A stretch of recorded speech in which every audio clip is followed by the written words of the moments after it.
Hello and welcome to episode 11 of the Books to Last podcast. This week we're joined by Delima, host of the Pieces of Books podcast, and we talk magical realism, parallel worlds, one of my all-time favourite authors, thrillers, suspense, romance, all that, everything in between.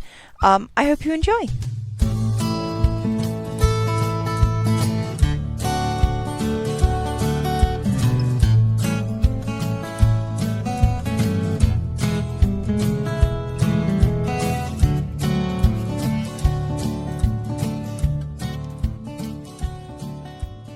Hello, Delima. Thank you so much for being on the podcast and joining us today. How are you doing? You having a good I'm day? good.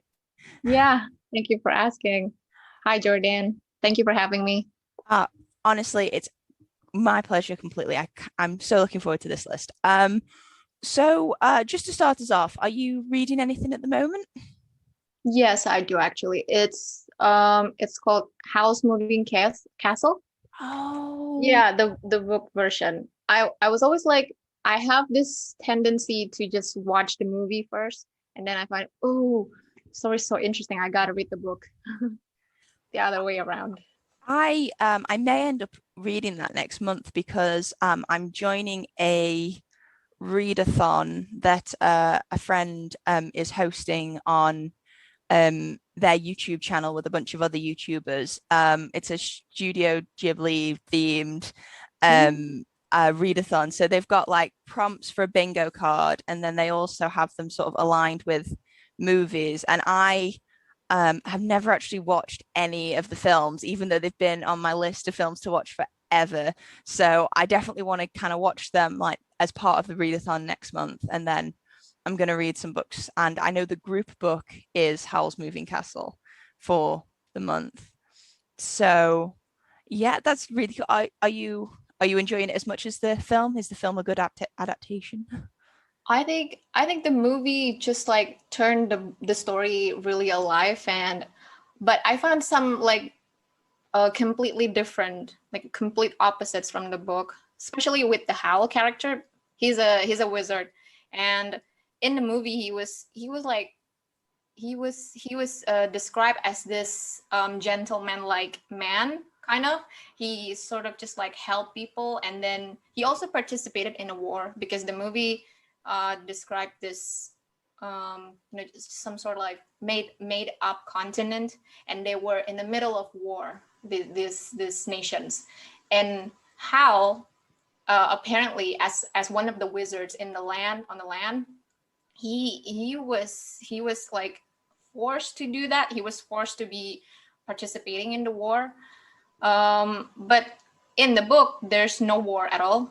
So it's normal daily life for him. He was actually a really like this player guy. He hopped on from one girl to another girl. It's like a mission. It's like some sort of a chores, like a to-do list for him. And the other protagonist, I mean the other character, I think she's called Sophie, and she in the movie she was pictured as Hal's love interest, when it was far from that in the book. And Hal was just sort of like treating her very poorly in the book. And I was really surprised to find that. And wow, this is so different than the movie. I thought that it would be like, yeah. So after watching the movie and then reading the book, I was really like liking Howl because of the appearance and all. He has like this short hair. He has very chic appearance and eccentric looking because he wears all these jewelries, and he has yellow hair, and then he dyed it black, some sort of like dark blue. But then when I read the story, I'm like, I hate this guy. Yeah.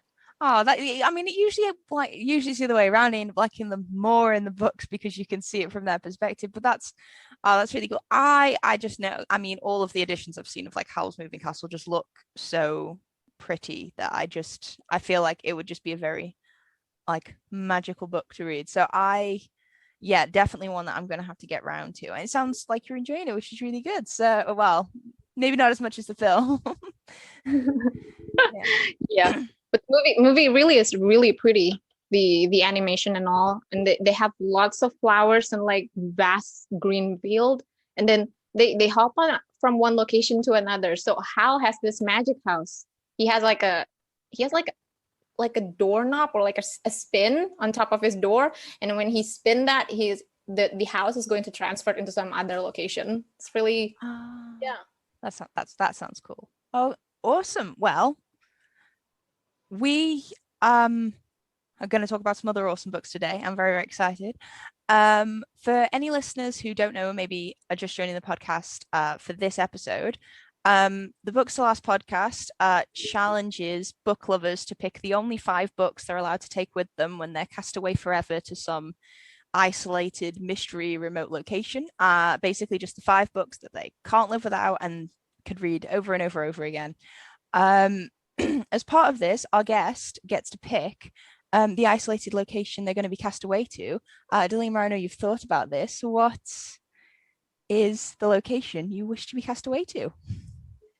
I gave a deep thought about this, and I finally decided that I want to deliberately go to a remote location somewhere in France, specifically Provence. It's this region in the southeastern France, and it started from a specific hashtag that I followed on Instagram. It's called the Paris Guru, and then when I scroll on Instagram, it's like they have this very diverse pictures from Paris and France, mostly fashion. But then I got to the part where they also have this like rural location and remote location where there's only like so much nature in the pictures, and I thought, where's this place? And there's so much like cobblestone path, and then just I find this really unique like villages with houses that like built on top of the uneven land. So if the land is designed like from low to higher, then and then the house is going to build exactly like the land, like following that, and then they're very unique looking, and not all of them like, I mean, it looks like a house, but there's a narrow one and then there's a bigger one. It's like really just following the structure of the path. And then I browsed on that place and I found that it's located in Provence. Is it the way to pronounce the correct way to pronounce it? Provence? I think province. Yeah, province. I think I'm gonna have to follow this hashtag on Instagram though, because that sounds really cool. They have like this secluded villas, and it's looking across like vast field. It's very cottagecore, and I thought to myself, it will be really nice just to like go there and then read all the books that I wanted to read. And just when I finally got your info in my email, and then I just thought Provence would be really great to go there. That sounds really cool. A nice remote villa in Provence, France, which sounds it sounds like an amazing place. I don't think I've ever been to the south of France, but pardon. Where do you live exactly in UK? So I live in like the Midlands in the UK. So it's sort of near Manchester and Birmingham, so a bit further north in the country. So a fair way off London, really. But it's quite a small city called Stoke-on-Trent. So we did school trips to France a few times when we were younger, and it's a really amazing country. I did a French exchange actually, sort of not quite the south of France, but in the more southern regions, and it's a really amazing part of the country. And a villa in France is not one that we've had for our mystery remote location, and I can imagine that just be like, say, cottagecore, very calming and soothing for reading your 5 books, which leads us quite nicely onto your list. So what is the first book you will be taking to your villa in France? The first book is actually something that I have been I've been like thinking before, because the first one, this is from an author that I really respect, from the way of his writing, and then the way he set the tone to his stories, and also just he has a little bit of patterns when creating his pieces, but then it sort of just like unfold into something that you wouldn't actually expect in the beginning when you started reading these books. So the author is Haruki Murakami. He's a Japanese author. And the first book of his that I read was actually 1Q84, but I didn't get to finish that because it's like 1,000 pages long. And that time when I started reading it, I was like at the busiest time in college.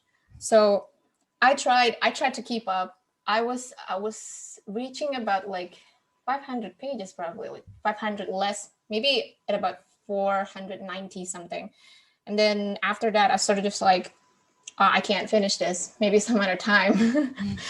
And then I just tried to read his books again, because when I was like a bit younger, I have to like bring up the fact that English is not my first language too. So I kind of have like a hard time reading the thicker books, because I kept opening and then closing the dictionary, and then I go up again to read the books again. And sometimes some sentences or some words in the paragraphs I couldn't really like comprehend clearly.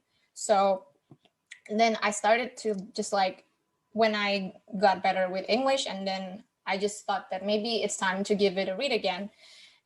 But it's not 1Q84 after that. I got to read another of his book, which is the Wind Up Bird Chronicle. And then actually the first book in the list is his other book that I have read, which called Killing Commendatore. I actually have the book right here.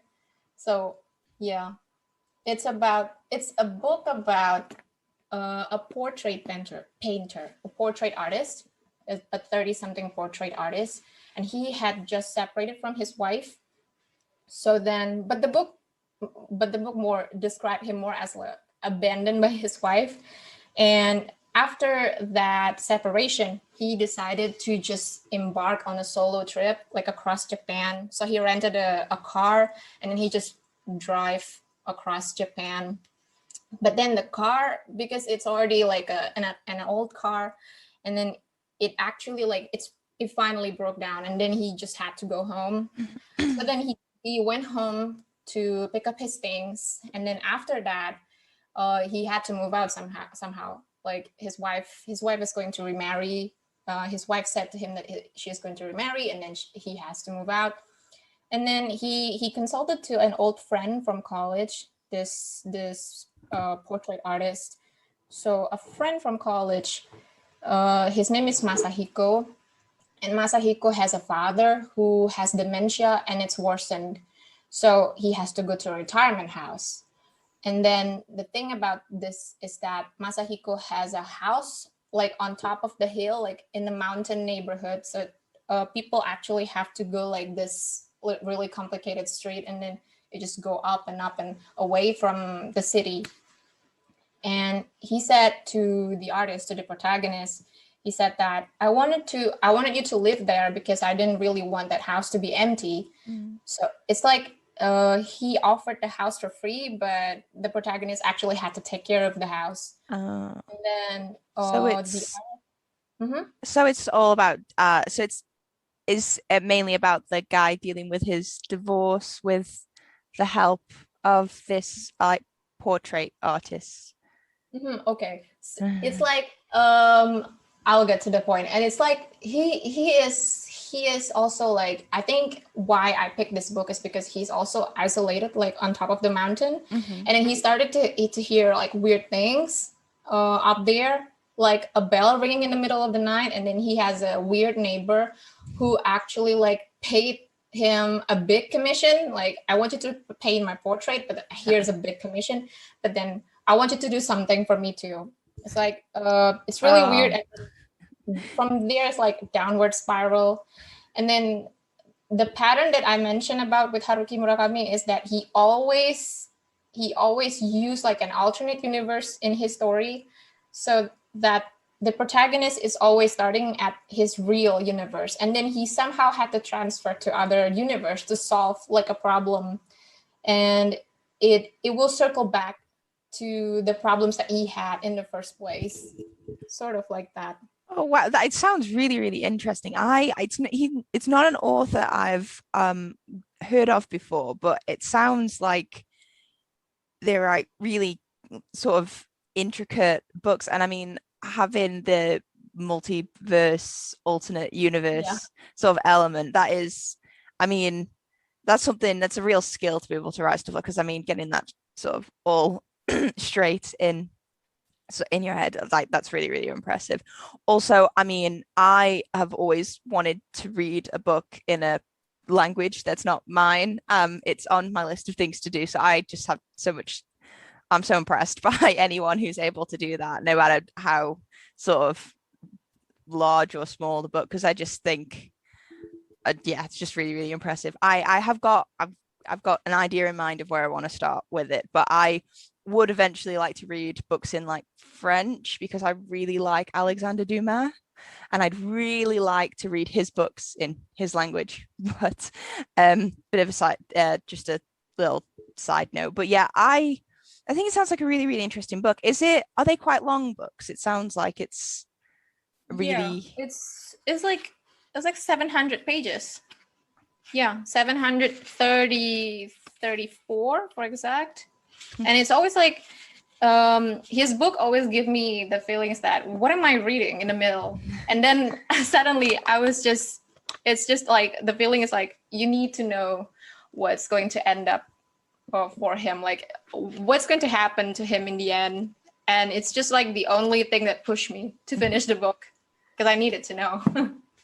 That's really, really cool. I think that sounds like a really interesting, and also with the theme of isolation. So it will be sort of you're very into that mindset in your own sort of reading, which would be really cool. What book would be joining it on your list to take with you to your villa? The second book is like probably like the all-time favorites of many people, Mhm. and I think it's like suitable with the like what is it called, the vibe too, like cottage core thing, and then the view, the sites that I can imagine how we'll see there. And also it's like I think that there's also like a hint of cottage core in this. It's Pride and Prejudice by Jane Austen. Uh, personal favorite of my own as Yeah, well. I love it. Like I really love it. I just same with the Howl moving castle. I watched the movie first, and then I just sort of like fell in love with all the cinematography and the characters. Well, I didn't watch the TV series, but I Yeah. watched the one with Keira Knightley in it, and like oh my god, the the house and the farm and all these greens and trees, and like they're visiting houses, carriage, horses, and like I love this. I really love this. And then it's just when I read the books, I don't know, it's just it is a simple story, right? Like they have this group of sisters that their final mission is to like marry rich because they're all women, and they can be all an heiress to the house of Mr. Bennet. They have to point a cousin, Mr. Collins, and then it was a really simple story, but it's like very dear to me. And also people probably think that well, it's obviously Mr. Darcy and all, but yeah, it's like it's a familiar thing. Maybe it's because I watched the movie too many times, and then I also reread the books for a couple of times too. It's like Yeah. a comfort book. It's a really great comfort book. I mean, one of a past guest of the podcast, a friend of mine, Ruby, she also picked Pride and Prejudice, and we have had lengthy sort of discussions about the movie versus the TV adaptation because she loves the movie as well. And Pride and Prejudice is a big comfort thing. And I adore Pride and Prejudice. It's definitely one of my favorite books of all time as well. I read it at school for English when I was quite young and impressionable, and it left a big impact on me as a reader because I'd never really been into like classic novels before that. But the beauty of Jane Austen is that her stories are, at their core, really simple stories, are just about people, and nothing particularly extravagant happens, and there isn't a lot of action. But I remember reading Pride and Prejudice way into the early hours of the night because I wanted to know what happened. And I just like key scenes, even though there's very little action happening when like Darcy proposes for the first time. I remember being I had to stop reading and take in what was happening. And I oh no, it's going. and just like, oh no, what is he doing? What is he doing? And I just remember just being absolutely, yeah, just completely drawn into the entire story, which, like you say, it's very simple, but she just has this way of constructing characters. I still need to watch the film. I will watch the film. I do need to. Realistically, I should watch the film because the BBC adaptation, the TV series, is 6 episodes long. It's 6 hours worth of watching, and I cannot just like casually rewatch a 6 hour long show. Whereas a movie is much shorter than that, and I would be able to just rewatch that quickly. But it's, yeah, Pride and Prejudice is a good one. And also I have a thing for Pride and Prejudice retellings, especially Pride and Prejudice retellings in other cultures. I have a collection of Austen retellings of her different stories, and every single time the story in any of its forms is just, they're always good. Yeah, I don't know what's with it. It's just like when I think about it again, it's like it's a very simple story. Let's just say that, oh, I'm a woman, I have to marry rich, and then blah, blah, blah, happy ending. But Yeah. I don't know. It's just something in the story.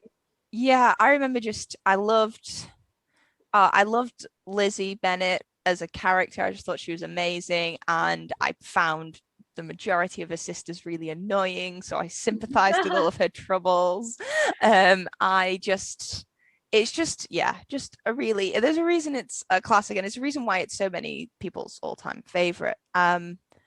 Yeah, it's a really, and also a great book to read in a cottagecore situation because it's just got all of those vibes. Yeah. Have you read any of Austen's other stories apart from Pride and Prejudice? No, I haven't actually. It's like a habit. Like I really, like you said, that you're not really like fond of the idea of rereading books, but I'm really fond of that. I don't know why I do that. It's just I'm really just like fond of this sort of nostalgia thing. Like I used to read Harry Potter books, but in Indonesian language, and then when I finally got to like understand English better when I was younger, I would just like reread them again just to like remember what it was like when I was reading it the first time. And the thing is that I kept purchasing books. And I wanted to read many more books. But then I saw the older books, and then I just like, I'm gonna reread that again. It's not really productive, but yeah. We don't have to read to be productive. We have to read to enjoy ourselves. And if you're enjoying yourself, that's the important thing. I So after I read Pride and Prejudice, I kind of thought, oh, I'll read some more of a book. So I started to read Mansfield Park, and I could not finish it. I really did not like the main character in that book. Because she is very, very, very different to Lizzie Bennet in all the wrong ways. And I remember I didn't want to read it because I just didn't like it. It really upset me. So I kind of came away from it. And I just, for a long time, Pride and Prejudice was the only book of hers that I read. And then I recently read Persuasion. which is definitely closer to Pride and Prejudice, and I really enjoyed that one. So I've basically decided that I'm gonna try and read all of them, but I'm never gonna read Mansfield I'm one thinking about day. giving I'm thinking about giving Emma a read, but yeah, for another book, I don't really want to read it right now. Maybe some other Yeah. time.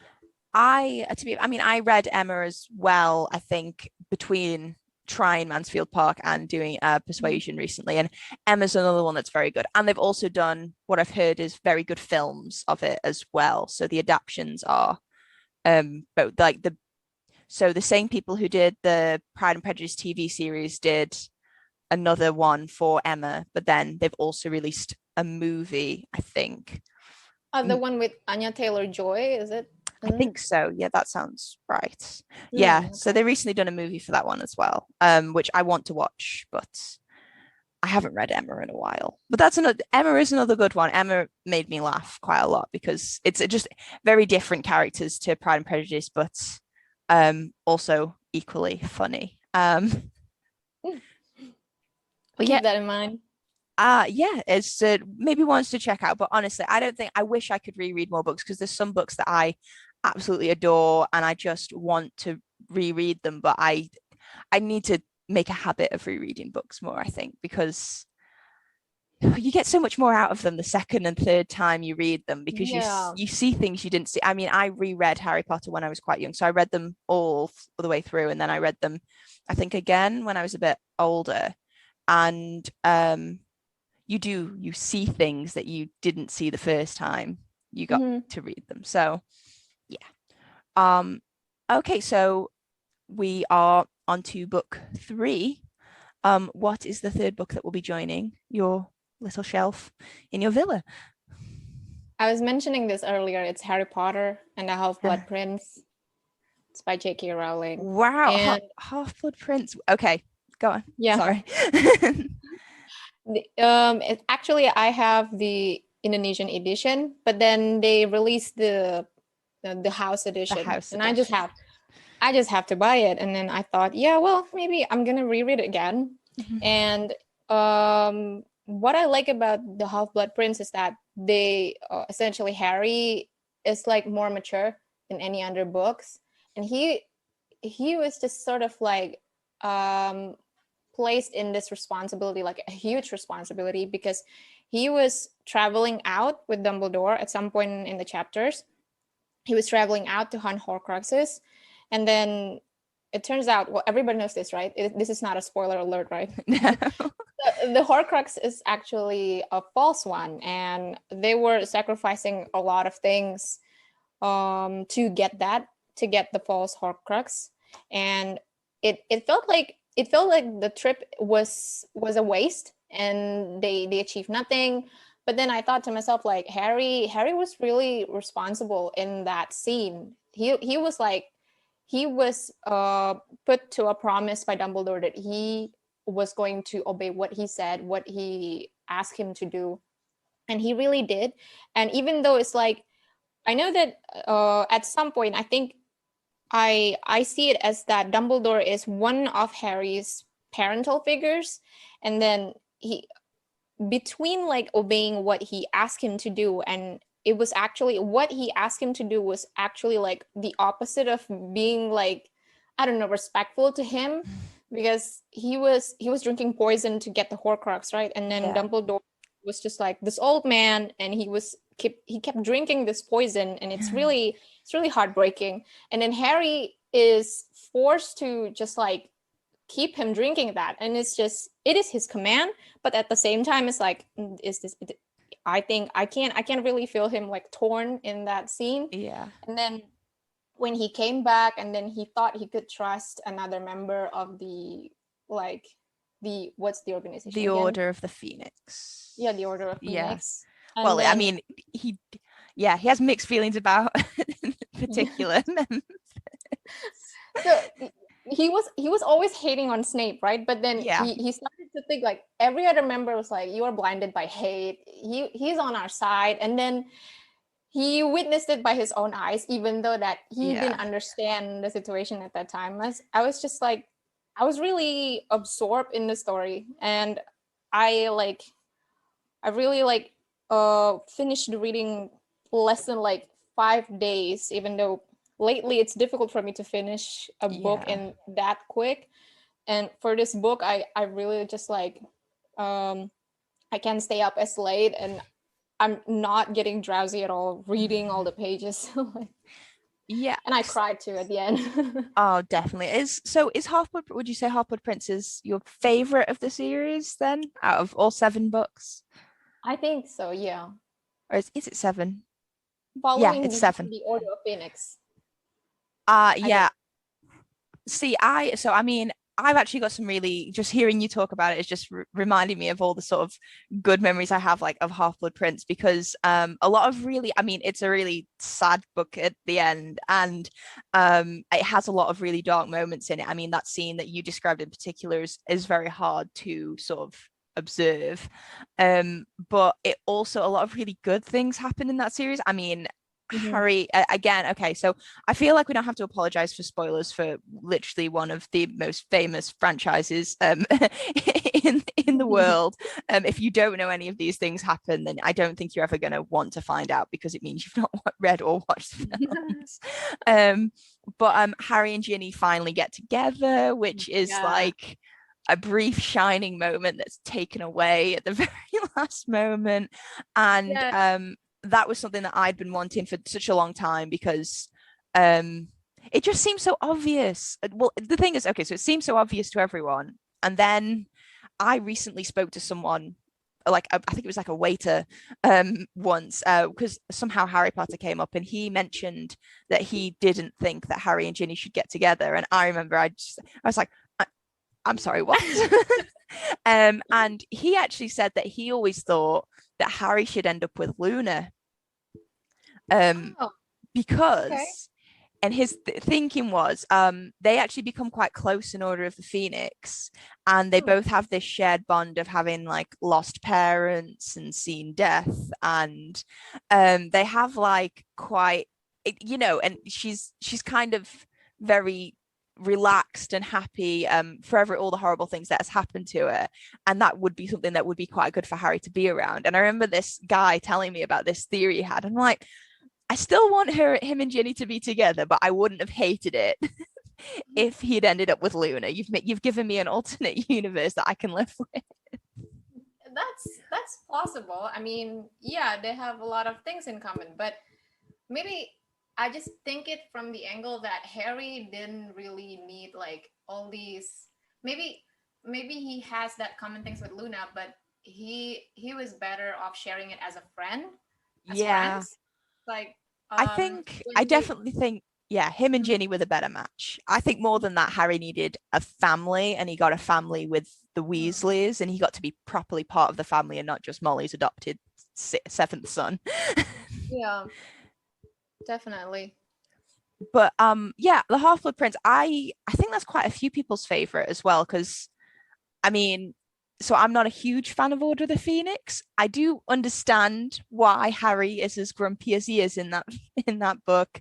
I've had it like recently explained to me that he's basically suffering from PTSD after what happened in Goblet of Fire, and that's why he is the way he is in the next book. But I was upset with Order of the Phoenix because it killed off my favorite character, and I didn't see that there was a good reason why he needed to die. Yeah, it's so out of nowhere, and like why? It was unnecessary. They have just met. They have just. Oh my god, you just.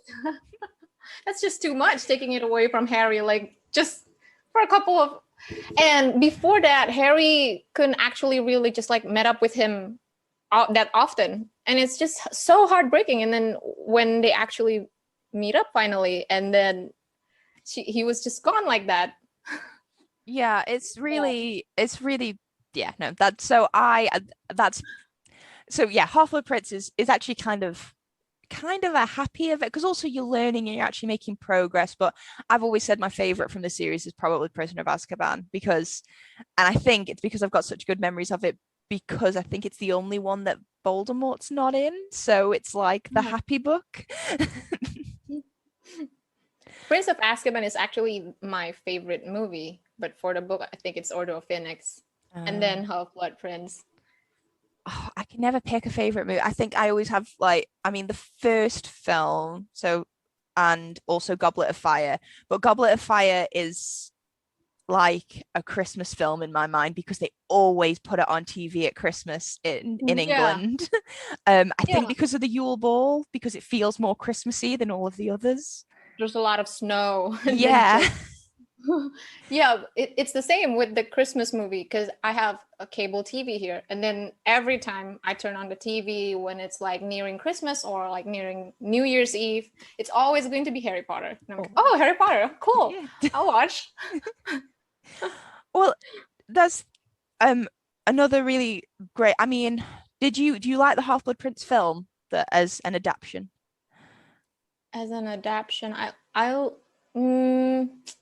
it's kind of tricky to say I liked it. It's like I like the way that it just slowly transitioned into like a darker vibe, and then I know that it's just like a phase that he has to go through, like this dark tunnel, and then you'll meet something. You'll meet the light at the end of the tunnel for Harry, and it's just I think it's a necessary story for himself, but for the adaptation, maybe it's because I could really see like there's the visualization of Snape really killing Dumbledore. So like, hard pass.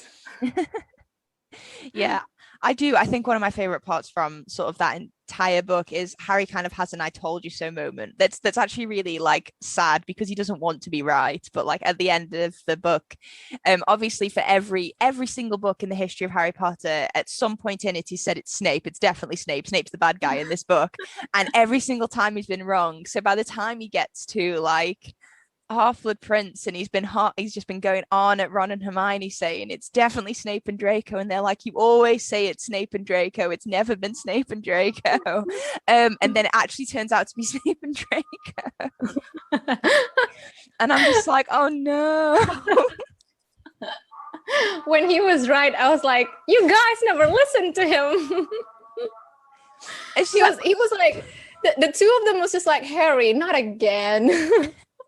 Well, it was like it literally. I mean, I think it's Ron who like he goes. You said it was Snape who wanted the Philosopher's Stone, and it wasn't Snape. And you said it was Draco who was the heir of Slytherin, and it wasn't Draco. And it's just like, and you said it was Snape who was doing all of the stuff in year 3 with like when Sirius was. And just like, and you said it was Draco or Snape who put your name in the Goblet of Fire, and it was never any of these people. Oh, it's so hilarious. And then he's finally right, and they're still don't believe him. And then when he's finally proven right, they were all like Pikachu shock face. Like, yeah. literally. So yeah, that was. I mean, it's not funny when you're reading it because you're so upset because of everything that's happening. But like as I look back on it now, I'm like, oh gosh. I mean, he really should have just not blamed them so many times, and they might have believed it. Okay, so we are. I mean, it's shaping up to be a really very diverse list so far in terms of like genre and content. What is going to be the 4th book that joins your list now? The 4th book is actually really just, I think it's a sensitive topic. It's full of family dynamics and also like race. So it's Everything I Never Told You by Celeste. I loved it. I really love the book because it's a story about biracial family living in the US, and the father is of Chinese descendant and the mother is of US native, and they have 3 children, and the middle daughter is actually like the golden child, and she was always like conditioned to do things that her mother wanted her to do. And since the golden daughter is like the sole attention that they pouring in, the other 2 is like a bit neglected, and it's also like really heavily like nudging the race thing, because they're describing like they really look different. They somehow look Caucasian, the children, but then when you like watch them closely, they somehow look Asian. The description look was describing it like that. And there are things that, like the title said, everything I never told you was basically like the problems that these characters have that they don't want to discuss to their family members because of so many things. For the father, he used to experience like heavy like what's it called, like racist thing when he used to go to, Discrimination. yeah, discrimination, when he went to school, and the other students were just like staring at him, and since like his father was also working as a janitor in the school, he had to he had to face this severe scrutiny because they look the same, and then people were just like, are you guys related? And then it's just some sort of like a source of his biggest insecurity throughout the time when he was growing up. And then he met his wife, um, who was full on like a Caucasian woman, and then they somehow fell in love. And this took time in like the 70s towards the 80s, and these things are still very like weird to see. Not so many people are like marrying, not so many interracial couple would go on and marry and have children. And it's apparent in the wife's mother reaction. She was like, are you sure you want to do this? Are you sure you want to marry him? And these sort of things, just like, it made me think that since they look like they have it all together, they look like they deal with their differences, they got together and then they have children, they overcome these problems, but they were still like um basically like secretive towards each other. There's just some things that they don't want to discuss, like the husband with the discrimination thing, and the wife who actually didn't want to get married that fast because she has a big dream for herself. She has a huge goal for herself. She wanted to be a doctor, but then she got married and then she have children. So then it went on to her children because she didn't get to be a doctor. She wanted her daughter to be a doctor, and but the daughter didn't want to be a doctor.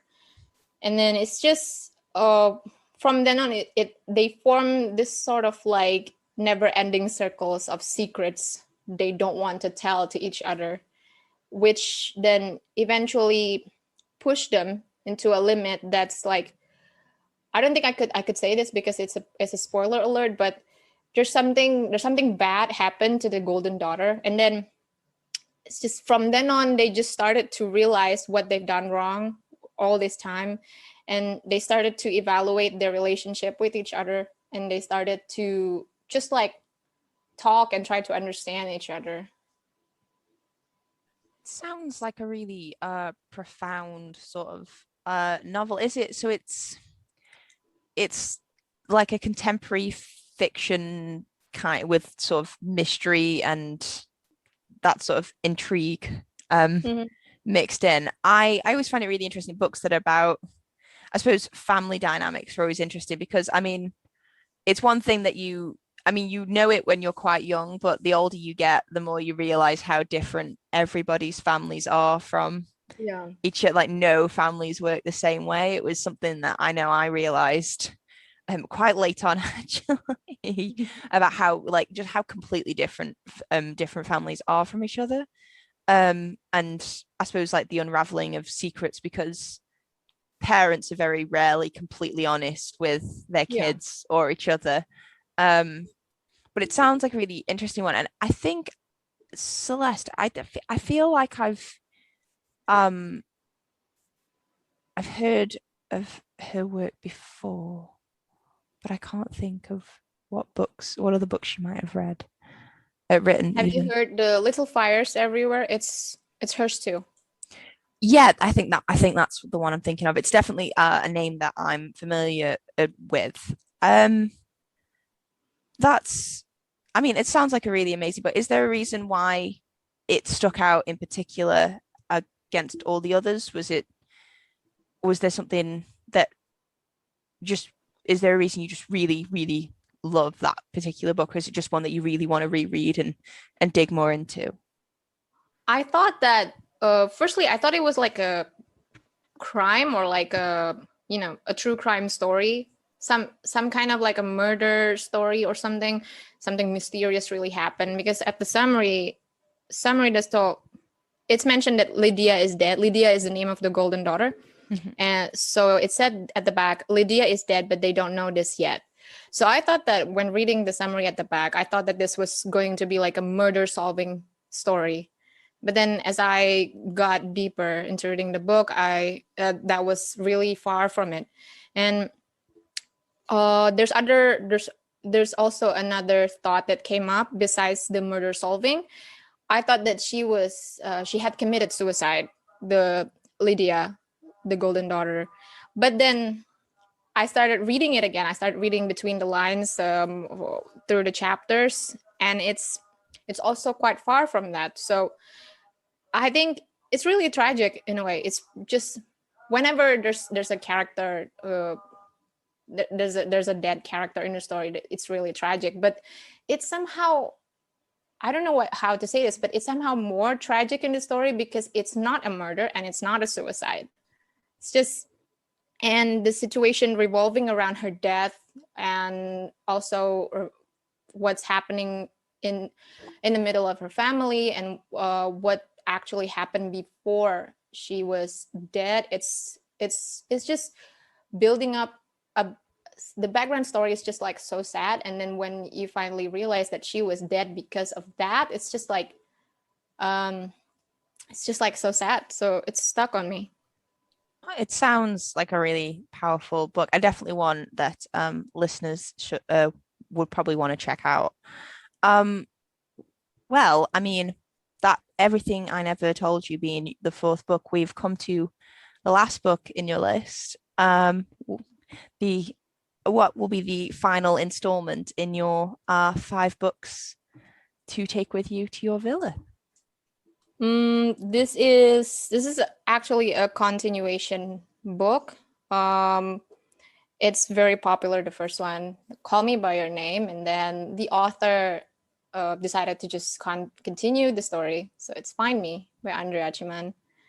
Uh, Basically, I was the story of Elio. Is it Elio and who's the guy again? Who's the older guy? Oliver. So the story of Elio and Oliver really just when I watched the movie and then I read the book, it was just like, well, some people said that it's kind of creepy because Elio was much younger and Oliver was like 20 something.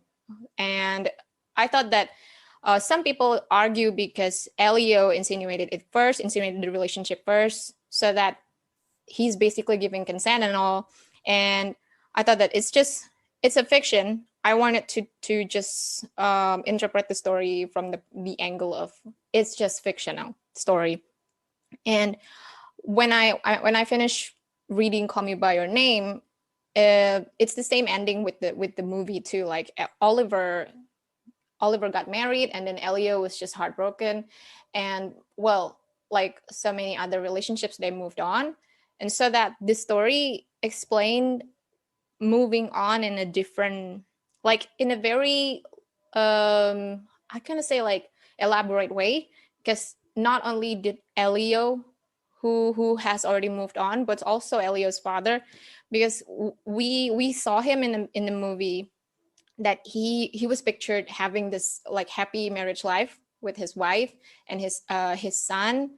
They were they were they were like they were moving in the same, I don't know, they look so good together. They look like they got this. They look like, you know, they look like a happy perfect family. And then all of the sudden when I read this book, it turns out that Elio's father had already moved on. He had divorced his wife, and then he actually found someone that he could really understand, and who actually could understand him better than people that he ever met before. So with the Call Me by Your Name and then transition to Find Me, I was expecting that it will explain more about Elio and Oliver. I was kind of disappointed in that, because the story opened with Elio's father's story, and it's kind of long. It's kind of take up like 45% of the story, and I was like, okay, good for him, but I don't really think I don't really think I'm here for that story. So so when I finally got to Elio and Oliver's story, I was like, oh, okay, Elio Elio, dated so many other guys after Oliver, but they're not the same. They're not Oliver. Well, it the point is that he was actually still in love with Oliver, and then at the end, can I say this? This is spoiler alert too, right? Yeah, yeah. Spoiler alert for Find Me, and I mean, I'll put a spoiler warning at the top of the episode as well. Okay. So like they finally like got to realize that they were making a mistake. So they were always made for each other and all. So I think it's kind of like my expectation was very high for the story, but then it landed short. But yeah, I think it just sort of like um delivering a message of moving on in an elaborate way for me. It's because these characters, they were designed by the author to like move on into another relationship that was just sort of like very new, and then it was something that they've never experienced before. They do things that they've never done before. It's just like that. Mm. I mean, I've heard a lot about Call Me by Your Name, but I can't say I've not read all. So whenever I see a film coming out and I know it's been based on a book, I then don't watch the film because I go, oh no, I'll read the book first and then I'll watch the film.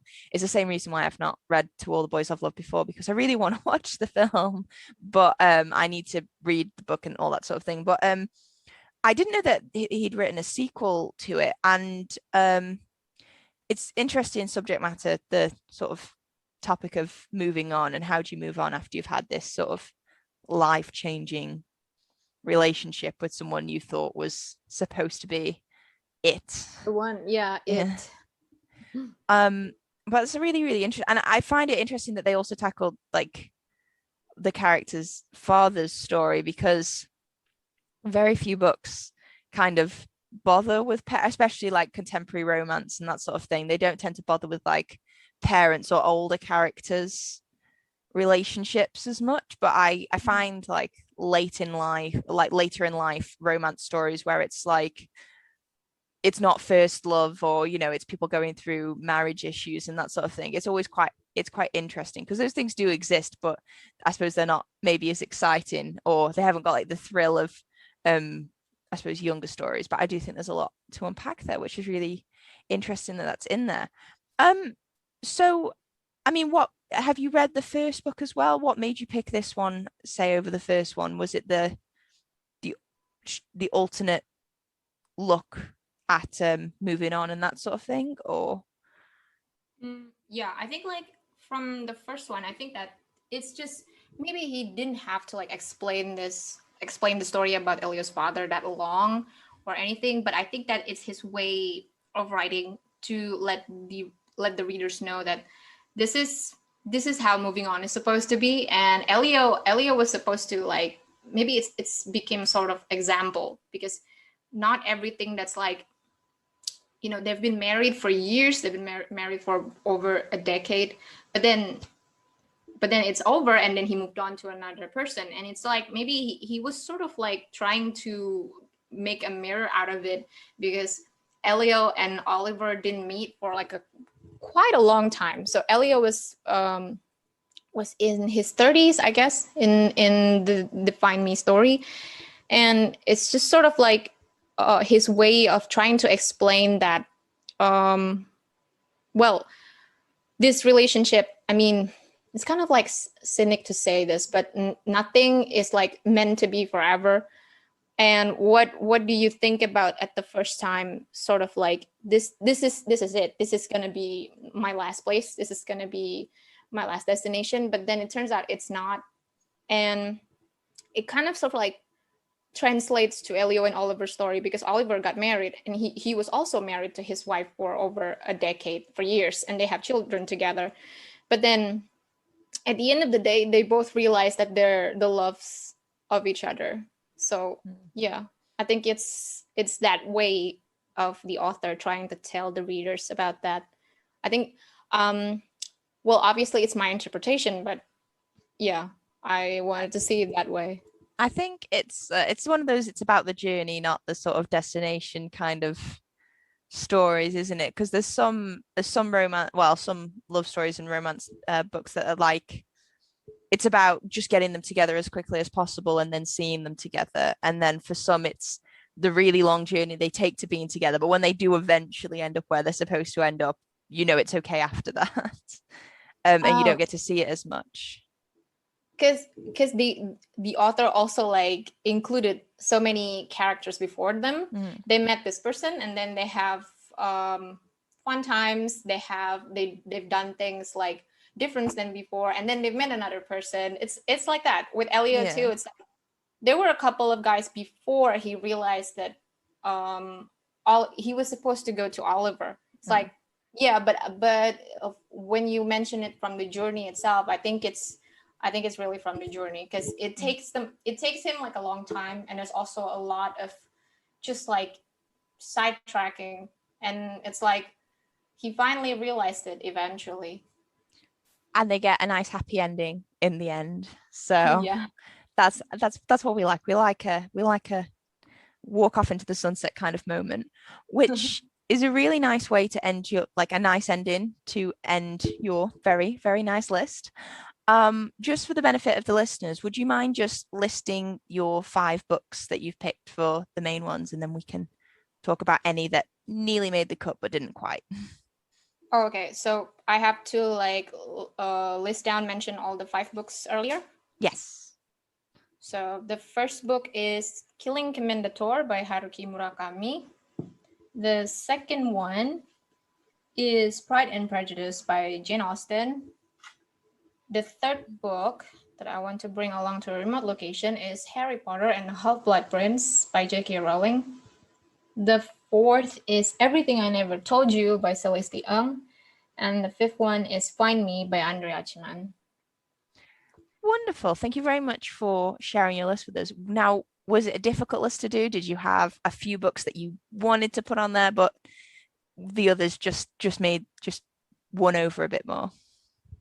I think there's also another book. Like, I mean, there were at least 4 books that I wanted to include to this list, but then there's like an extra book that I wanted to add as a 5th book, but then I got to think that maybe the topic is too depressing to bring. Seeing that I will be going to a remote location and then I will be reading this all by myself, it's like, oh, it's too depressing. I have to change the book. That book is actually called Girl in Pieces. It's by, who's the author again? Catherine Glasgow. Yeah, Catherine Glasgow, Girl in Pieces.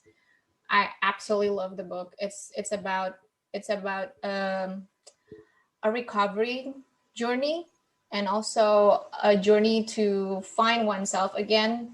It's like she's been lost with herself for such a long time, because she didn't know what she could do. She didn't know what she has to do.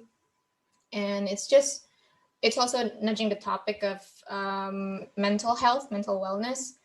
And this is also a heavy topic because it mentioned and depicts a scene of self-harm. And but eventually it's also giving a very meaningful ending to the protagonist, although not a very happy one, because she didn't get to like well, she did achieve what she wanted to do, and she finally found the path to herself, and she was recovering gradually. But then it's somehow bittersweet. It somehow has a bittersweet ending, and I wanted to include that to the list, but it's very sad. It's too sad to read in a remote location. We wanted slightly happier books for the The Villa. Fair. That's fair enough, but it sounds like a really interesting book as well. Were there any more that you wanted to maybe try and sneak in with you, or was Hmm. it fairly, no, definitely these books? Yeah, I think there definitely these books because um well, these five books with the exception with the one that's honorable mentioned, I think these six books have really just stood out to me in a way that usually when you read books you will still like remember sort of like glimpses of the stories from certain chapters, and then after a week you kind of sort of just forgot about it. Well, it's for me, I don't know about Yeah. what anyone else. It's like in the middle of it I kind of forgot, and then I just have to like skim it again. But for these books I remember it really clearly, and it's just stories that are close to me. That's really, really, I can't think of a better reason than that for books to include. I don't, I've reread a few books, and the longer it goes, but since the last time I read them, the less sort of the details that I lose. I find when I get to talk to people like yourself, about books, like more comes back to me once we sort of get to talking. But if I was just on my own, I would struggle to remember the details. So, I always end up getting like more details that I remember from, I say, like Harry Potter, or the Percy Jackson series, or some other series that I've read, that I get a little bit more when I get to speak to people who've also read them. But it's like I need that as like a key to unlock it. Otherwise, I can't get to it. Yeah, definitely. Well, thank you so much for talking about your list. It was really, really fun. And I was just, there's such interesting choices, and I'm going to have a look into some of them myself. If other our listeners wanted to check out your book recommendations or listen to you talk about books, whereabouts could they find you to do that?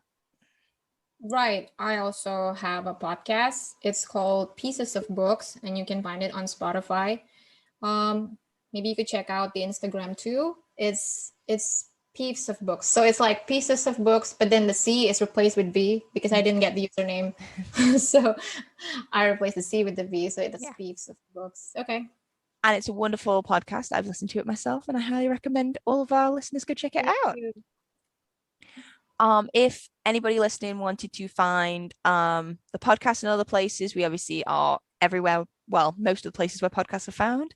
And you can also find us on social media at Books to Last Pod on Twitter, Instagram, and also Facebook. But I'm probably going to not do the Facebook because I don't use Facebook. So I don't know why the podcast does. But yeah, thank you, listeners. Thank you so much for listening. Delima, thank you so much for joining us. It's been so fun. And Thank you. until next time, bye for now. Yep. Bye.